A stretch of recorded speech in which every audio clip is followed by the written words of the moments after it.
सलामताबाद नवी गली के तैयब दादा, मौलाना आबिद और वार्ड के कई जिम्मेदारों का फ़ोन आया। नवी गली के बाजू में एक 65 साल बुजुर्ग ने फांसी ले ली और जिनका नाम है शेख अलाउद्दीन शेख अब्दुल्ला।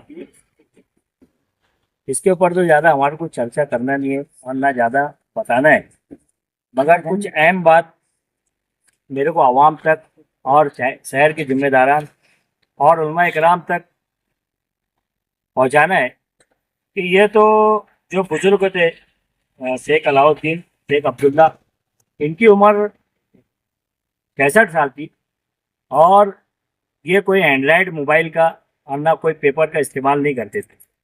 मैं ये बात इसलिए बोल रहा हूँ कि बहुत से लोगों के माइंड में ये बन चुका है कि यहाँ से कुछ सोशल वर्कर आते हैं, बाइट देते हैं और इसका प्रचार करते हैं।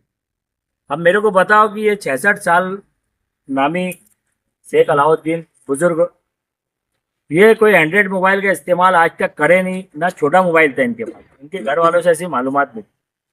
मगर कहीं ना कहीं हमारे शहर के जिम्मेदार अपनी जिम्मेदारियों से पीछे हट गए।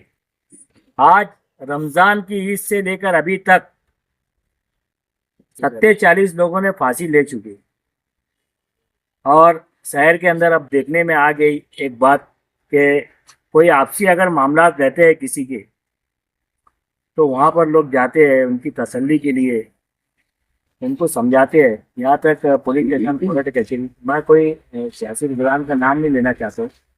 मेरे दिल की जो भड़ास थी आज मैं आपको बता देता हूँ। तो बहुत बेदारी से, बहुत जिम्मेदारी से शहर के हमारे जिम्मेदारान को, उलमा इकराम को, मस्जिदों के इमाम लोग को और मस्जिदों के जिम्मेदारान लोग को बहुत बेदारी से आगे आना पड़ेगा। पहले देखने में आता था कि हर असर की नमाज के बाद हर मसरक के लोग जो है तो हम मस्जिद में आके मस्जिद से बाहर निकल के गश्त करते थे और गली में, महल्ले में लोगों को समझाते थे दीन क्या है, इस्लाम क्या है, इस्लाम धर्म क्या है। एक हम एक चीज़ ये लोगों तक पहुंचाते थे, नौजवानों तक पहुंचाते थे, बुजुर्गों तक पहुंचाते थे। कुछ हमारी माँ बहनें तक भी ये मैसेज जाता था, कुछ हमारे उलमा इकराम के ज़रिए इज्तिमाई होते थे, मगर वो शहर में अब नज़र नहीं आ रहे। तो बड़ी जिम्मेदारी के साथ मैं ये बात को दोहरा रहा हूँ कि रमज़ान की ईद से लेकर अभी तक 40 लोगों ने फांसी ले चुके हैं। तो बहुत बेदारी के साथ हमें सबको मिलकर जो है तो आगे आना पड़ेगा। वार्ड के जिम्मेदार भी यहाँ पे मौजूद है, वो भी इस मामले में कुछ बताना चाहेंगे। जैसे ही मेरे लड़के का फोन आया कि उन्हें अब्बा वो अलाउद्दीन दादा ने फांसी ले ली है, तो वैसे ही मैं गली में पहुंचा तो वो वहाँ गर्दी थी। फिर मैंने खालिद भाई को फोन किया और जिम्मेदारों को फोन किया कि यार देखो ऐसी ऐसी बात है, आप लोग जल्दी आओ।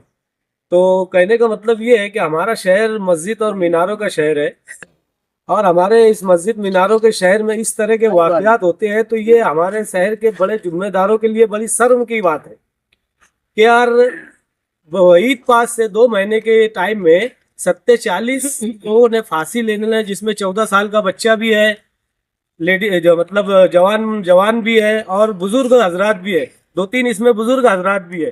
तो इस तरह के वाकयात हो रहे तो हमारे शहर के जिम्मेदार पता नहीं किस उसमें है। पहले इस्लाम आसरा होते थे, इस्लाम आसरा में ये सब बात बताई जाती थी, वो इस्लाम आसरा वाले भी कहाँ चले गए पता नहीं।